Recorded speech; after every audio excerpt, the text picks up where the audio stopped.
ating first Vita Plus Vita Heart po ay may lycopene at CoQ10. Nagbibigay po ng natural na suporta para mapanatiling malusog ang puso. May lycopene din po na sumusuporta po sa proteksyon ng blood vessels at sa balance cholesterol. Ayan, so ang ating first Vita Plus po, no? Ang ating first Vita Plus Vita Heart Coffee Drink Mix po ay meron din po itong CoQ10 na nagbibigay naman po ng suporta at energy, nagbibigay suporta sa energy ng heart muscles at sa maayos na daloy ng dugo. So Vita People, pag pinagsama po, nagbibigay sila ng kompletong suporta para sa lakas, proteksyon at kalusugan ng puso.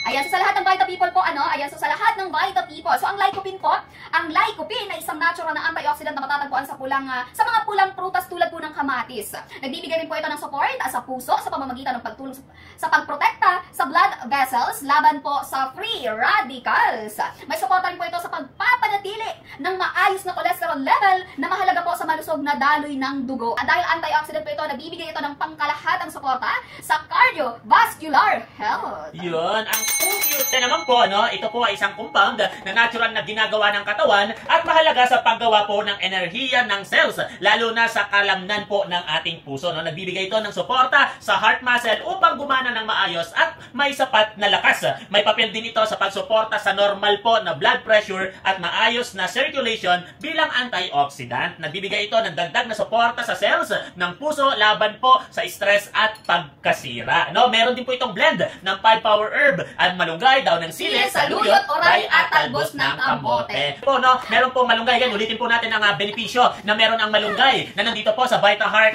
capsule and Vita Heart Coffee Drink Mix ng Vita Plus, no? Ang malunggay po ay may combination ng vitamins, mineral at plant-based antioxidant na nagbibigay po ng suporta sa immune system sa pamamagitan ng pag-alalay sa cells, blood health at daily body function. Ang pangalawa naman po ay walang iba kundi ang dahon ng sili na kung saan po ay meron pong iron, vitamin C, potassium at antioxidant. Mga nutrients po na sumusuporta sa natural na daloy ng dugo at overall circulatory wellness. Ang pangatlo ay ang saluyot, no? Ang saluyot ay may fiber, mucilage, antioxidant at essential na mineral na sumusuporta sa natural na daloy at function ng digestive system para manatiling maayos ang galaw ng ating tiyan at ng bituka. Ang pang-apat naman po ay walang iba kundi ang uray, na kung saan po ang uray po ay mayaman sa vitamin C, iron, magnesium, calcium at chlorophyll.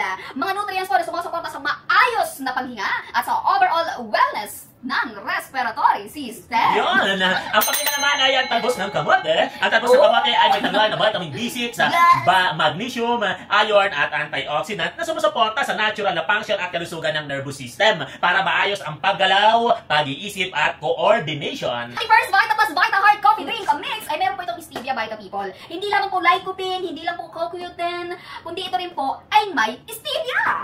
Na kung saan po ang stevia po ay natural na pampatamis na may low calorie, antioxidant content at digestive friendly properties. Kaya ito po ay maaaring sumuporta sa balanced lifestyle at sa overall wellness ng katawan. Kaya kung gusto mong minom ng prutas at gulay na ginawang kape na may sustansya at natural na suporta sa katawan, subukan mo na ang First Vita Plus Vita Heart Coffee Drink Mix or ang First Vita Plus Vita Heart Food Supplement Capsule. Ayun naman pala. Eh, so Vita People, ito po ay 20 sachet po ang laman ng ating kape, ha. Ang isang sachet po ay titimplan niyo po sa 150 ml na tubig. At ang ating naman pong capsule ng ating Vita Heart ay 30 capsule naman po ang laman nito. So good for 30 days nyo na po. Inumin nyo po ito after meal. Ang kagandahan po sa kape ni First Vita Plus, 3 ways nyo po mai-enjoy. 3 ways nyo po mai-enjoy ang capsule ni First Vita Plus. Una po, inumin nyo as capsule.